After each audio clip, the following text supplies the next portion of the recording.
बिस्मिल्लाहिर्रहमानिर्रहीम। आज के प्रोग्राम के साथ मैं हूं नसरुल्लाह मलिक। नाज़रीन, पाकिस्तानी सियासत में मोहब्बतों और नफरतों की बड़ी तवील दास्तान है। माजी बीत को छोड़ें, माजी करीब की अगर बात की जाए तो पीपल्स पार्टी और मुस्लिम लीग नून एक दूसरे के ऐसे करीब आई कि बहन और भाई के रिश्ते को प्रमोट किया जाने लगा। मरीम नवाज ने भी कहा कि जो मेरे वालिद और मोहतरमा बेनज़ीर भुट्टो के माबैन के जो तल्लुकात बने थे, जो उनकी कुर्बत हुई थी और जो दोनों रहनुमा एक दूसरे की इज्जत और एहतराम किया करते थे, अब उसी सिलसिले को हम आगे बढ़ाएंगे। इस लिहाज से मरीम नवाज ने कहा कि बिलावल भुट्टो जरदारी उनके भाई हैं, वो सियासत में तो एक दूसरे की मुखालफत करेंगे लेकिन एक दूसरे के वैसे किसी भी सतह पे एक दूसरे की मुखालफत नहीं करेंगे। मरीम नवाज साहबा ने बिलावल भुट्टो के हवाले से क्या कुछ कहा था, जरा ये सुनिएगा। हुकूमत के खिलाफ अपोजिशन जमातों का इत्तेहाद बना PDM, तो उसमें भी वो नजरियाती जमातें जो एक दूसरे के मुखालफ थी, उन्होंने एक दूसरे के करीब आके कुछ इस अज़म का इजहार किया कि अब सियासत में वो रवादारी को और सियासत में बर्दाश्त को अब आम किया जाएगा। बिलावल भुट्टो भी कोई इसी किस्म के नजरियात रखते थे मरीम नवाज और मुस्लिम लीग नवाज के बारे में लिए हैं। इन दोनों बड़ी जमातों के रहनुमाओं के बयानात को देखे तो लगता यह था कि शायद आने वाले इंतखाबात के अंदर भी कोई इंतखाबी इत्तेहाद भी बन सकता है और ये जमातें एक दूसरे के खिलाफ शायद उम्मीदवार भी खड़े नहीं करेंगी। लेकिन सेनेट के इंतखाबात के बाद जो रखना पड़ा और जो दूरियां पैदा हुई वो मुसलसल बढ़ती ही चली जा रही हैं। अगरचे मरीम नवाज साहबा की तरफ से भी और बिलावल भुट्टो जरदारी की तरफ से भी ये कहा गया कि बयानबाजी रोक दी जाएगी, बयानबाजी सारे कायदीन एक दूसरे के खिलाफ नहीं करेंगे, लेकिन हर रोज एक नया ट्विटर, एक नई आग उगलता है। अगर देखा जाए तो आज भी मरीम नवाज ये कहती हुई नजर आती हैं कि उनको आपके बाप की इजाजत से बाप ने आपको वोट दिया, जिसका जवाब दिया शर्जील इनाम मेमन साहब ने जो पीपल्स पार्टी के रहनुमा हैं। आपके बाप को बाप की इजाजत से मुल्क से बाहर जाने दिया गया। गोया मुसलसल बयानबाजी बढ़ती ही चली जा रही है। इन हालात में सवाल ये पैदा होता है कि क्या मुस्तकबिल है अब PDM का, और जो बयानबाजी रोकने की बात की जाती है कि हम बयानबाजी नहीं करेंगे, लेकिन उसके बावजूद हर रोज बयानबाजी की जाती है, ये किस तरफ लेके चली जाएगी। राना सनाउल्लाह साहब ने तो बड़ा खुल के कह दिया कि सिलेक्टेड चेयरमैन के बाद अपोजिशन सेनेट में जो लीडर हैं वो भी सिलेक्टेड हैं। इस लिहाज से अब दूरियां बहुत बढ़ती हुई दिखाई दे रही हैं, लेकिन साथ साथ ये भी कहा जाता है कि PDM मुत्तहिद रहेगा और इस इख्तलाफात के बावजूद भी। लेकिन क्या वाकई PDM में इख्तलाफात बढ़ जाएंगे और हुकूमत के लिए आसानी पैदा हो चुकी है कि जो हुकूमत के खिलाफ इत्तेहाद बना था हुकूमत हटाने के लिए, अब वो अपना इत्तेहाद बचाने के फिक्र में है। इस पर बात करने के लिए हमारे साथ मौजूद है आज सीनियर तजियाकार और यह मकबूल जान साहब, उनके साथ सीनियर साफ़ी तजियाकार जनाब सईद काजी साहब और सीनियर साफ़ी तजियाकार जनाब नज़ीर लगारी साहब। नज़ीर लगारी साहब, हर रोज़ ये कहा जाता है कि हम बयानबाजी नहीं करेंगे, लेकिन बयान रोज़ाना निकलते हैं और रोज़ाना एक दूसरे के खिलाफ इल्ज़ाम तराशी भी की जाती है और बिल्कुल ये तासर बन चुका है कि PMLN तो ये कहती हुई नज़र आती है कि जो पीपल्स पार्टी है वो किसी एजेंडे के तहत सारे फैसले कर रही है और उस एजेंडे को अवाम के लिए काबिल कबूल नहीं समझा जाएगा। PDM खत्म हो चुका या बयानबाजी किसी सतह पर जाकर रुक जाएगी? देखना यह है कि अहदाफ क्या हैं मुख्तलिफ पार्टियों के जो इस इत्तेहाद में शामिल हैं। पहली बात तो ये है कि ये सारे इत्तेहादी एक दूसरे के नजरियाती हरीफ हैं। ये एक दूसरे के हलीफ कभी भी नहीं रहे, एक दूसरे के करीब नहीं रहे, बल्कि जान लेने के दर पे रहे हैं। इसमें कोई शक नहीं है कि इस तरह के वाक़यात तारीख में रिकॉर्ड पर मौजूद हैं कि जब एक दूसरे की जान लेने की भी कोशिश की गई है। हमें याद है, हम गए थे जब बुलाया गया था, यहाँ पर एक सिविल लाइन थाना है हमारा कराची में, ये जो बड़े 5 स्टार होटल हैं इनके सामने, और PIDC की बिल्डिंग के पास यहाँ पर जरदारी साहब की जुबान काटी गई थी और उनके गले पर भी गला दबाया गया था और वो खास निशान थे। ऐसी नौबत भी आई थी। और मियां नवाज शरीफ के जो पिछले 2 अदवार रहे हैं, जो 90s के दौर हैं, उनमें उन दोनों अदवार में एक दिन भी ऐसा नहीं है जब आसिफ अली जरदारी जेल से बाहर रहे हों। वो इनकी पूरी मुद्दत उन्होंने जेल में गुजारी सवाए इस आखिरी मुद्दत के। और उसके बाद अब जो ताज़ा बहरान खड़ा हुआ है, शायद पीपल्स पार्टी के लिए आसान होता कि वो बैठकर इस मामले को सेटल कर लेती। जब उम्मीदवार सामने आया था, जब ये उम्मीदवार सामने आई थी, तो उस वक्त भी शायद मामला हल हो जाते। जब शायद खाकान अब्बासी साहब की हमशीरा जो हैं वो सादिया अब्बासी को लीडर ऑफ अपोजिशन बनाने की बात हो रही थी, जब उन्होंने आजम नज़ीर तारड़ का नाम लिया पहली बात तो ये कि आजम नजीर तारड़ को उन्होंने कैसे अपना सेनेटर मुंतखब कराया, जो बेनजीर भुट्टो के कत्ल में मुलविस सरकारी अफसरान थे, उनके दिफा में वो पेश हुए और उनको ब्री करवाया, जबकि जिन लोगों ने वो पूरे का पूरा सीन जो था, वाकये का सीन, वक़्वे का सीन जो उसको सबाज किया था और उन्होंने तमाम शहादतें मिटाई थी, और उसके बावजूद उनके वकील के तौर पर आजम नजीर तारड़ ने उनका वो किया था, और उन्होंने बाकायदा जो मुबैना कातिल की उनकी रिहाई के लिए किया था। तो इनको इस बात का एहतियात तो करना चाहिए था यार, इतने जख्मों पर नमक नहीं छिड़कना चाहिए और उम्मीदवार कोई और देना चाहिए। उससे पहले वो कर चुके थे कि जनाब जिन आईजी साहब ने जबान काटने के लिए अपना एक इंस्पेक्टर बुलाया था लाहौर से, उन आईजी साहब को भी सेनेटर बनाया जा चुका था। तो ये सारा कुछ हो चुका था, अब आखिरी इस जगह पर आ गए। मेरे ख्याल में हम उस वक्त तक ज्यादती समझते अगर ये मामला इनने तय करके लोगों के सामने रखे होते कि जी हाँ हमने ये मामला तय कर लिए हैं और आगे बढ़ेंगे, लेकिन अगर वो तय नहीं किए, अगर अपने अंदरूनी खाना ही तय किए थे तो भी कोई बात ना होती। अगर सादिया अब्बासी आती, इन्होंने आजम नजीर तारड़ को लाने के बाद वो रास्ते बंद कर दिए थे कि जो इनके लिए कोई दूसरा ऑप्शन लेने से रोकते उनको। उन्होंने दूसरा ऑप्शन लिया और दूसरे ऑप्शन में उन्होंने अपना कायदे हिज़्ब इख्तिलाफ जो है वो बनवा लिया। ठीक है सईद कारी साहब, महज मामला आजम नजीर तारड़ साहब की नामजदगी का है या पीपल्स पार्टी और मुस्लिम लीग नून नज़रियाती एक दूसरे के मुखालफ हैं? किसी न किसी वक्त इन्होंने इस किस्म की लड़ाई लड़नी ही थी। इनकी जो है नजरियाती तौर पर तो इनकी सांस बन चुकी है, क्योंकि पीपल्स पार्टी एक इनकलाबी पार्टी थी और उसका एक इनकलाबी मंशूर था, उसको उसने अमली तौर पर जो अबंडन कर दिया। मगर फिर भी जन्म के तजादात अपनी जगह मौजूद है। मगर मैं एक और चीज पॉइंट आउट करना चाहता हूँ, ये इत्तेहाद किसी बड़े मकसद के लिए नहीं था।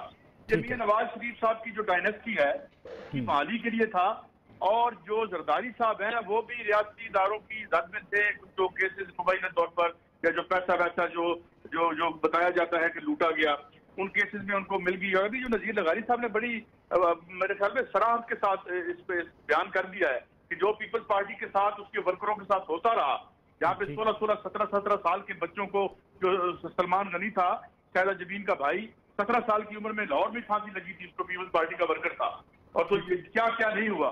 तो मेरे ख्याल में कोई एक दूसरे से गिला करने की जरूरत नहीं है, मगर समझने की बात यह है कि जब रात प्रॉपर्टी बचाने के लिए सियासी पार्टियां, और फिर एक ये सियासी पैरालिसिस हो चुका है, यहाँ पे माशी पैरालिसिस भी हो चुका है, तो इसमें ये इत्तेहादों की कोई मानी नहीं होते। एक कन्वीनियंस पे बनते हैं, कन्वीनियंस पे टूट जाते हैं, इन्हें ज्यादा संजीदा नहीं लेना चाहिए। जी सईद कारी साहब, यानी आप समझते हैं नजरियाती सियासत पाकिस्तान से खत्म हो चुकी, बिलावल भुट्टो मंसूरा आ गए, सिराजुल हक सबसे वोट ले लिया, जमात इस्लामी ने यूसुफ गिलानी साहब की हमायत कर दी, मुस्लिम लीग नून पीपल्स पार्टी करीब आए, दूर चले गए, अब मुल्क में कोई नजरियाती सियासत नहीं है। देखिए, नजरियाती सियासत होती है आपके माशी नजरियात के साथ। पीपल्स पार्टी ने आके यहाँ के जो माशी रिश्ते हैं उनको चैलेंज कर दिया था, मिल्कियती रिश्तों को चैलेंज कर दिया था, और उसके बाद एक बहुत बड़ी डिवाइड थी, सारी इशराफिया और सारी रियासत एक तरफ हो गई थी। नवाज शरीफ को इस्तेमाल किया गया था पीपल्स पार्टी को बर्बाद करने के लिए, और वो हुए और पूरी कीमत भी वसूल की उन्होंने। ये तारीख का हिस्सा है, ये तारीख से निकल नहीं सकती चीजें। तो नजरियाती सियासत इसलिए खत्म होगी कि एक तो वो सोवियत यूनियन के पस मंजर में स्टालिनिज्म जब आन गिरा तो बड़ा कन्वीनियंट था, और फिर हम IMF और वर्ल्ड बैंक के आगे घुटों, ये 85 से सफर शुरू हुआ। 85 में जो नजरियात की बर्बादी हुई और मुल्क की मेशत भी जो है उसका भी दिवालिया निकल गया। तो नजरियात में सब के एक है इस वक्त। काजी साहब ये सिविलियन सुपरमेसी की बातें, वोट को इज्जत दो की देने की बातें, ये भी कोई आइडियोलॉजी नहीं है? मलिक साहब, मैं अर्ज कर दूं, यहाँ एस्टैब्लिशमेंट सिर्फ वर्दी में नहीं होती, यहाँ एस्टैब्लिशमेंट जो है वो सूट और कोट में भी होती है। ये सिविलियन एस्टैब्लिशमेंट है, जो जिसके पास 10, 15, 20, 50 करोड़ फालतू होते हैं इलेक्शन लड़ने के लिए, वो भी एस्टैब्लिशमेंट का हिस्सा है। ये लड़ाई सिविलियन एस्टैब्लिशमेंट की हो सकती है और या है, क्योंकि जो कि परमानेंट एस्टैब्लिशमेंट के साथ है। इसमें मैं, आप, अवाम, उनके हकूक, राइट कहीं फिक्र नहीं करते। मुझे बताएं, कोई एक आदमी बोलता है कि यहाँ पाकिस्तान 73 के आइन के तहत नहीं चल रहा, बल्कि वाशिंगटन कंसेंसस के 10-12 जो रहनुमा असूल है जो इंसानों को बर्बाद करने के लिए मुरतब किए गए हैं, उसमें उसके खिलाफ भी बात करता है, उसमें सारे ये एक हैं। तो कोई नजरियाती लड़ाई नहीं है। मियां साहब अपनी खानदानी इक़्तिदार की लड़े, उनकी फतह, उनकी शिकस्त होगी, जो भी उत्तर तारीख दे लेगी, हम भी मुबारकबाद दे देंगे। But there is nothing for the message in this लड़ाई। और जब मैसेज के लिए कुछ नहीं है तो लोग क्यों बाहर निकले? लोग नहीं बाहर आ रहे, बिरयानी खिलाएं तो शायद कुछ लोग आ जाएंगे, तो या पैसे वैसे दे के ले आए, मगर कोई बड़ी, हाँ आ रहे हैं लोग, या आपके हमसाये में इंडिया में लोग आ रहे हैं, मगर उन्होंने सियासी पार्टियों को क्या रखा है कि हमारे करीब मत आए, क्योंकि आप दोनों एक हैं और आपने अवाम के खिलाफ एका कर रखा है और अवाम के खिलाफ एक जंग जारी कर रखी है। और ये यहाँ भी यही मामला है, मगर यहाँ भी तहरीक नहीं उठ रही, इंडिया में तहरीक उठ रही है जो किसानों की सूरत में हमें नजर आ रही है। जी। और ये मकबूल जहान साहब जो बात करें, सईद काजी साहब जो नज़ीर लगाई साहब ने बात की कि नज़रियाती सियासत तो खत्म हो चुकी है, अब मुफादात की सियासत है। इस लिहाज से हम देखें कि पीडीएम का फिर मुस्तकबिल क्या है, लड़ाई तो शुरू हो चुकी। देखिए, पीडीएम का जब बनी थी तो उस वक्त मैंने कहा था कि पीडीएम एक ऐसी तंजीम बनी है जिसको मैं बुनियादी तौर पर एक सियासी इत्तेहाद समझता ही नहीं हूँ। सियासी इत्तेहाद होता है किसी मौकफ की बुनियाद पे, किसी जगह पे कोई एक आगे लेके, मतलब आप कामयाब हो जाते हैं, आप इस्लामाबाद को घेरा डाल लेते हैं, इस्लामाबाद सरेंडर कर जाता है। आप कहते हैं कि बुनियादी तौर पर होना चाहिए कि ये अदारे जो हैं इनका बीच में मुदाखलत न करें। किस कानून के तहत आप करेंगे? क्या कानून मौजूद नहीं है? क्या वहां पर इस्लामाबाद आइन, पाकिस्तान के आइन में ये मौजूद है कि अदालत, और वो मानेंगे? फिर आप नेगोशिएशन किसके साथ करेंगे? क्या अदारों के साथ करेंगे? क्या इमरान खान के साथ करेंगे?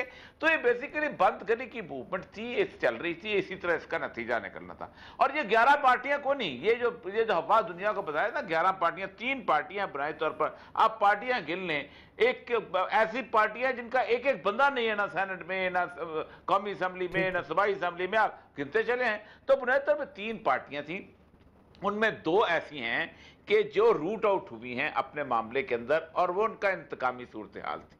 एक पार्टी जो थी वो जमहूरियत के उस पैटर्न के ऊपर चल रही थी जो कि दुनिया पूरे में होता है।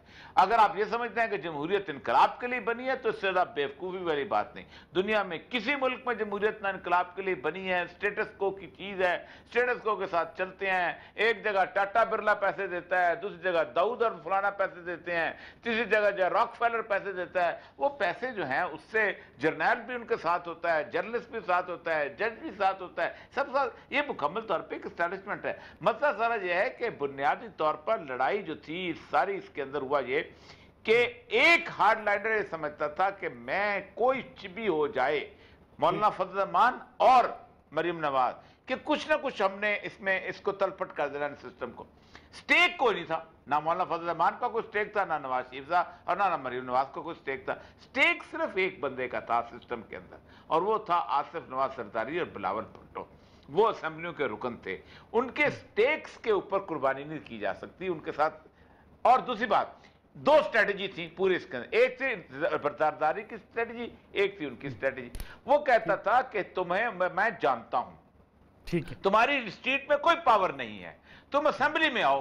आप देखें इमरान खान को सिर्फ एक चीज ने परेशान किया और वो था यूसुफ गिलानी का इलेक्शन। ठीक, टांगे काम की थी, उसकी स्ट्रेटजी कामयाब हो गई। उससे फिर दूसरी स्ट्रेटजी उसने दी, उसने कहा आओ पंजाब के अंदर हुकूमत बदलते हैं। लेकिन यहां पर वो जाती है ना, नवाज शरीफ साहब का आपको पता ही है, उस जमाने से चले आ रहा है। तो असल मसला यह है कि एक स्ट्रेटजी कामयाब हुई है, दूसरी स्ट्रेटजी डिफीट खा गई है। अब दूसरी स्ट्रेटजी में सबसे ज्यादा डिफीट जो है वो मौलाना फजल रहमान की, और किसकी कह सकते हैं। ठीक है, और ये सब एक छोटी सी कमर्शियल ब्रेक लेते हैं, ब्रेक से वापस आते हैं।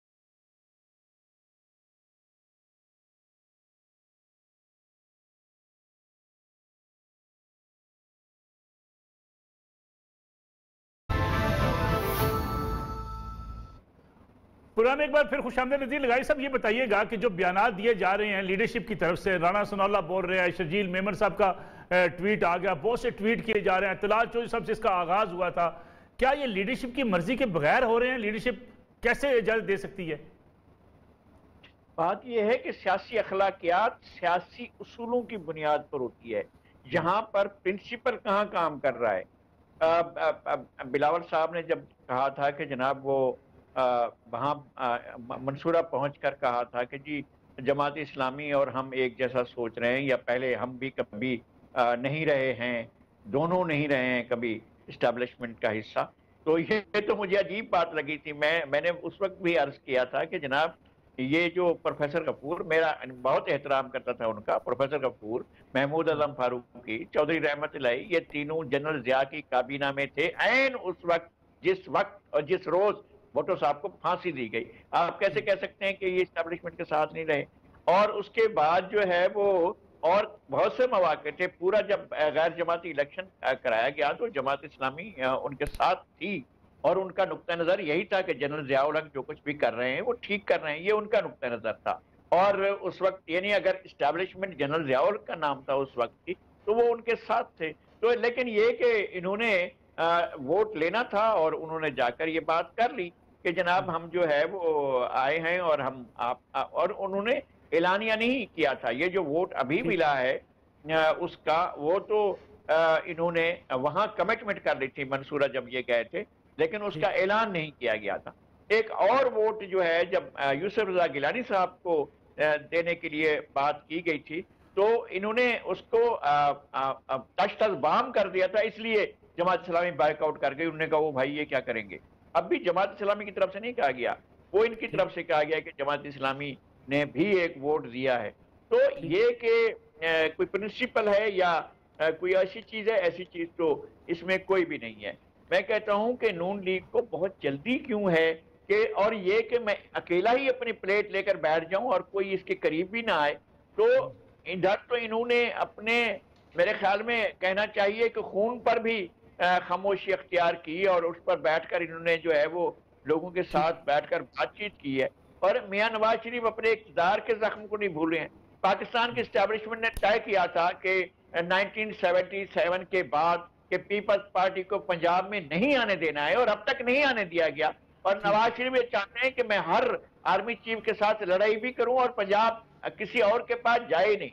और चौधरी के पास कैसे जा सकता है? चौधरी तो जनाब मेरे दुश्मन है, मैं उनके साथ कैसे बैठ सकता हूँ? ये उनका मौक़िफ़ है। तो जाहिर है ये इस तरह से ये जो इत्तेहाद है ये नीमे दरूं नीमे बरूं की कैफियत में चलेगा तो चलेगा, नहीं तो फिर देखा जाएगा आगे क्या होता है।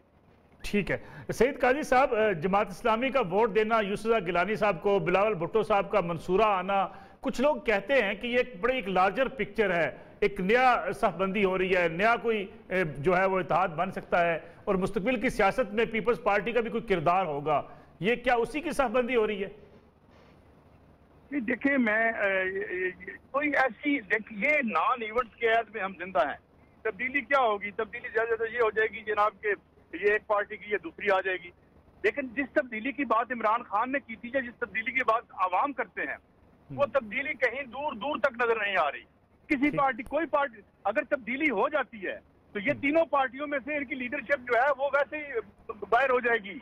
यहाँ तो स्टेटस को है, एक माशी और एक सियासी पैरालिसिस है इस निजाम को। अरे भाई अमेरिका की मैशत जो है वो वेंटिलेटर पे है, पैसे प्रिंट करके वो इस निजाम को जिंदा रख रहे हैं $600 हर बंदे को हर हफ्ते दे के, और वो इस उम्मीद में है कि ये पेशेंट वेंटिलेटर पे आ जाएगा उठ के। और मैं ये बता रहा हूँ कि लिबरल डेमोक्रेसी जिस तरह इन्होंने इशारा हल्का सा किया मेरे भाई और ये मकबूल जान साहब ने, अरे भाई ये तो खुद डेस्क बेड पे है और ये हाँ ये भी समझ लें ये खुद से मरेगी नहीं, इसकी तजीज़ तकसीम इंसानियत को खुद करनी पड़ेगी। और जब तक इंसानियत इसकी तजीज़ तकसीम नहीं करती और एक माशी मुसावात और एक माशी डेमोक्रेसी मार्ज वजूद पे नहीं आती तो बकौल लैनन इस निज़ाम की गलती सड़ती लाश बदबू देती रहेगी हमें, और वो दे रही है इस वक्त। ये सारे माजी के मज़ार हैं। कौन है इसमें? इमरान खान हमारे मसाइल का हल है, बिलावल है, नवाज शरीफ है। अरे भाई ये तो हमारी मसाइल की वजह है। नवाज शरीफ ने और इन्होंने मिलकर जो इस मुल्क का 85 से लेके मैशत का हाल किया, हमें बांग्लादेश के थले लगवा दिया यार। तो ये क्या करेंगे? ये मसले का हल नहीं मसला है। इन्हें तारीख के कूड़ेदान में अगर हमने ना फेंका तो ये हमारी जिंदगियों को अजीरन करते रहेंगे ये और इनकी औलादें। तो इसलिए ये हमारा हल नहीं है। और ये जो शुगर सोसाइटी कहती है ना ये सिविलियन और ये उसकी ये सब झूठ और फ्रॉड है। कौन सी सिविलियन? हर कॉन्टिनेंट में इनका घर है, यहाँ पानी साफ मिलता नहीं है 80% लोगों को। 80% लोग जो है वो नॉन साइंटिफिक मेडिसिन ले रहे हैं और ये जमहूरियत लेके आ जाते हैं। हम दवाई मांगते हैं कहते हैं जमहूरियत खा लें, हम रोटी मांगते हैं कहते हैं जमहूरियत ही। ये कोई जमहूरियत नहीं है।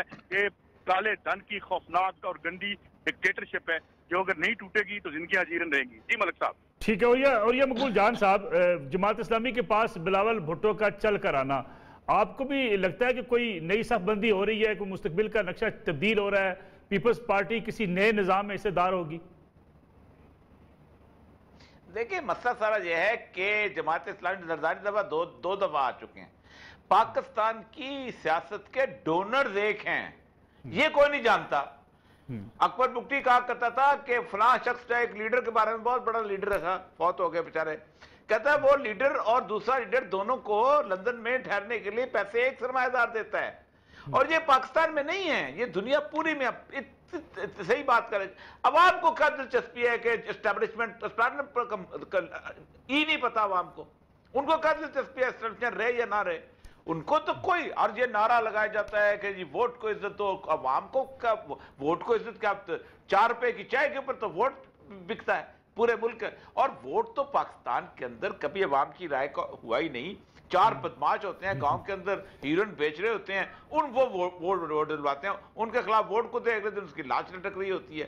पाकिस्तान में एक बात सही है, देखिए इंडिया में करीब शुरू हो गया वो जो उनके यहाँ मूवमेंट शुरू हुई है, उसमें उन्होंने बाकायदा उन्होंने कहा कि ना, आप प्रॉब्लम, आप you are part of the problem, आप पार्ट ऑफ सोल्यूशन नहीं बन सकते। पॉलिटिकल पार्टीज जितनी भी हैं पाकिस्तान में भी, पॉलिटिकल पार्टीज में वो लेवल आने वाला है कि जब लोग कहेंगे कि ना हमें जरदारी चाहिए, ना हमें बेनजीर चाहिए, ना हमें जमात इस्लामी चाहिए, ना हमें इमरान खान चाहिए।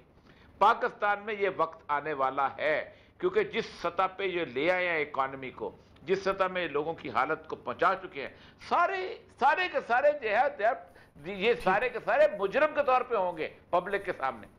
ठीक है। और ये सब एक और कमर्शियल ब्रेक प्रोग्राम में शामिल करते हैं, ब्रेक से वापस आते हैं।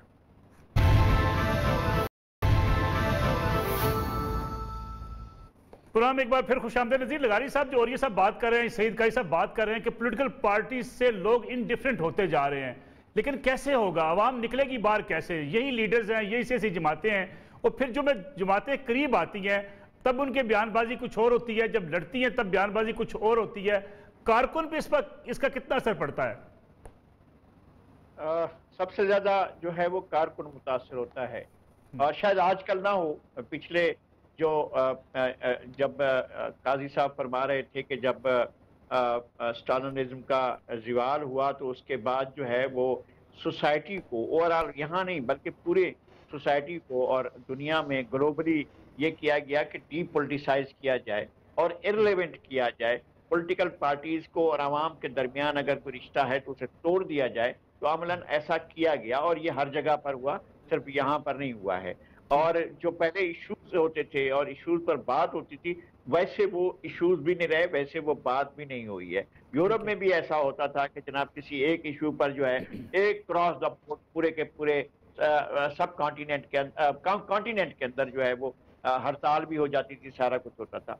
अब ये पाकिस्तान ऐसा नहीं है कि डीपोलिटिसाइज जो है वो लोग हो गए हैं या पॉलिटिकल पार्टीज हो गए।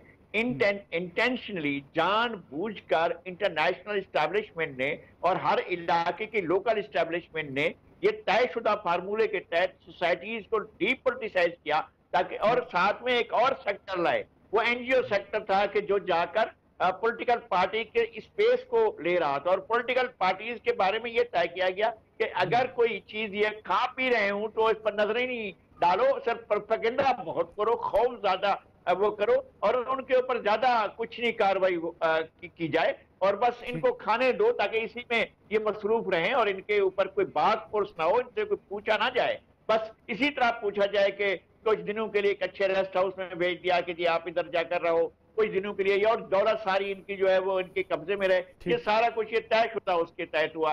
ये पार्ट एंड पार्सल के तौर पर हमारे यहाँ मास मूवमेंट जो है वो किसी भी सतह पर, अब आप ये समझें कि जैसे इशारा किया है काजी साहब ने भी और या मकबूल जान साहब ने भी, ये नहीं है कि ये हम स्टल हो गए हैं कि जी अब तो ये सोसाइटी जमूद का शिकार हो गई है, ये मर चुकी है और अब ये नहीं उठेगी। नहीं, ऐसा नहीं है।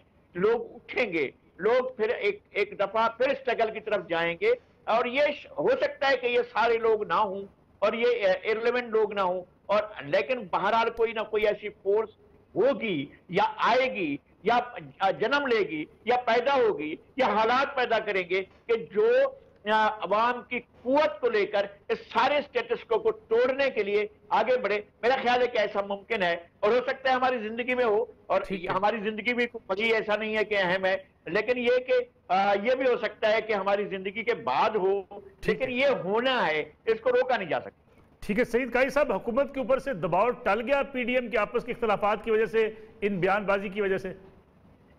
हुकूमत के ऊपर दबाव कोई नहीं है, हुकूमत के ऊपर अपना दबाव है, निजाम का है, और निजाम में जो हमारी उसके इख्तियारात से मैशत निकाल दी गई है, और ये अगर जो स्टेट बैंक वाला कानून बनता है तो रही सही कसर भी खत्म हो जाएगी।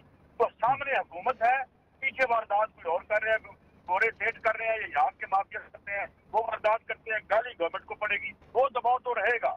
मगर उस दबाव की वजह से अगर कोई ये समझता है कि लोग मरियम के लिए या बिलावल के लिए बाहर निकल आएंगे, तो मैं नहीं समझता कि ऐसी बात होने वाली है, क्योंकि उन लोग अगर आज के निजाम से और आज के लोगों से डरते हुए हैं तो उनके भी डरते हुए हैं, और इतनी भी यादाश्त उनकी खराब नहीं है। लिहाजा मेरा ख्याल में जो बात की बड़ी अच्छी और पॉजिटिव, और मैं तो ये समझता हूँ ये काम पहले मुझे लगता था हमारी जिंदगी में नहीं होगा, मगर आज वर्ल्ड, अब आपको देना चाहूँ, IMF ने जो प्रोटेस्ट का इंडेक्स बनाना शुरू कर दिया है, और उनकी जो हालिया रिपोर्ट आई है उसमें उन्होंने कहा है कि 2021 में तहरीकें जनरल बेशुमार हो रही हैं। ब्राजील में देखिए क्या हो रहा है, अभी 200 शहरों में जो कर्फ्यू लगा था वो अमेरिका बहादुरी था। इसके अलावा आप इंडिया देख रहे हैं, यूरोप में आपको तहरीकें नजर आएंगी, क्योंकि ये जो निजाम है, जो इशराफिया दोस्त निजाम जमहूरियत के नाम पे, ये अमेरिका बहादुर से लेकर अफ्रीका की दूर दराज बस्तियों तक पिट चुका है और पिटा हुआ है। तो अब इससे हमें लड़ना है, और जितने लोग आज आपके यहाँ सियासत कर रहे हैं, इसी निजाम की एक गुनाह है वो, तो इस निजाम ने उनको पैदा किया है कि ब्लोटेड काले धन के पेट भरे हुए काले धन से जहाँ रोटी आम आदमी को नहीं मिलती। तो ये उन, और ये NGO वाली जो बात की, ये भी अहम है। ये मुझे बताएं, एक पॉलिटिकल पार्टी के लीडर मुझे कहते हैं यार सलाह करना तो NGO का काम है। भाई कहाँ लिखा हुआ है? मैंने जो AD साहब थे, मेरे साथ लाइव थे एक प्रोग्राम में, तो मैंने कहा AD साहब कुछ कर दिया, कुछ फर्क डाला आपने? कहाँ तक फर्क भी नहीं डाला। ये रियासतों का काम है, इंडिविजुअल का काम नहीं है। हाँ, हमारे आंखों के सामने अगर कोई दर्द में है तो हम उसका दारू हो जाएंगे, मगर कुछ समझता है कि इस तरीके से या फलाह हो सकती है, तो ये झूठ है। रियासत को जिस तरह हमारे 73 के आइन में है, वो सारी चीजें मिलनी चाहिए, जैसे ये प्रिंसिपल ऑफ पॉलिसी क्या कि उन्होंने बाहर फेंक रखा है। तो मेरे ख्याल में तहरीकें बनेंगी, हमारे सामने बनेगी। और मैं एक और बात भी दोहरा दूं मलिक साहब, हमने कैसे आज में कदम रख चुके हैं जहाँ छोटी पार्टियां बड़ी और बड़ी छोटी हो जाएंगी। इसकी मिसाल साहिर आपके सामने ईरान को अगर आप मॉनिटर कर रहे हैं तो ठीक है। और ये मकबूल जान साहब, जिस बात की जा रही है कि जी नई जमातें मर्ज हो सकती हैं, लोग निकल सकते हैं, लोग कैसे निकलेंगे? पाकिस्तान तो पॉलिटिकल बहुत डिवाइडेड है। देखिए, पहली बात मैं आपको बताऊं, कभी कोई लीडर ने आज तक कभी लोगों को नहीं निकाला, लोग खुद निकलते होते हैं, उसके नतीजे में लीडरशिप आती है। इनकलाब के बारे में कहता है कि leadership comes on the tides of the revolution. Leadership जो है वो इनकलाब की लहरों पर सवार होकर आती है। 5 साल और ईरानी कौम ना जागती। आयतुल्लाह खुमैनी की कब्र को भी किसी ने नहीं जानना था, वहां पर इराक में बैठे हुए थे, वहीं उन्होंने दर्स वर्स देना था, 10 आयतुल्लाह के साथ 11वें की कब्र बन जानी थी। लोग उठे, आम लोग उठे, यूनिवर्सिटियों से लड़के उठे, 1 साल तक मूवमेंट चलती रही। आखिरी 1.5 महीने के बाद आयतुल्लाह खुमैनी की एंट्री हुई है। इस तरह दुनिया के कहीं पर भी पब्लिक उठती है, उसके अंदर से लीडरशिप। कहां से पैदा हो गया था नेपोलियन? बीच में से 11 सब लीडरलेस तहरीक कैसे बन सकती है? लीडर तो होता है, खुमैनी साहब लीडर तो थे ना। लीडर बाद में आता, कब बाद में आया, पहले लोग उठते हैं।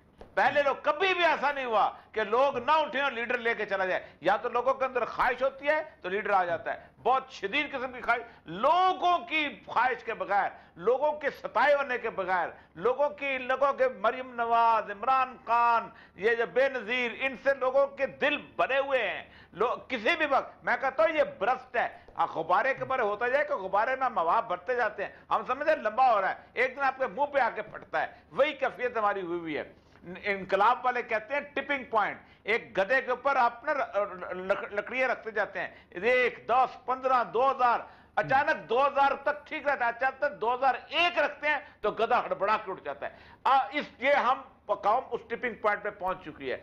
और होता यह है कि हर बंदे का ना अपना अपना दुख होता है, लेकिन वो इज्तिमाई गुस्सा बन जाता है। किसी को SHO ने मारा होता है, किसी ने बेटे ने खुदकुशी की होती है, किसी के जायदाद पे कब्जा होते हैं, वो खड़े हो जाते हैं इकट्ठे। दुख एक बहुत होते हैं, हदफ एक हो जाता है, निशाना एक बन जाती चीज। तो ये और ये मकबूल जान साहब, बहुत बहुत शुक्रिया आपका। सईद काजी साहब नज़ीर लगाई हमारे साथ मौजूद है। नाज़रीन, आज का प्रोग्राम था, इंशाल्लाह कल आपकी खिदमत में दोबारा हाजिर होंगे। इजाज़त दीजिए, अल्लाह हाफ़िज़।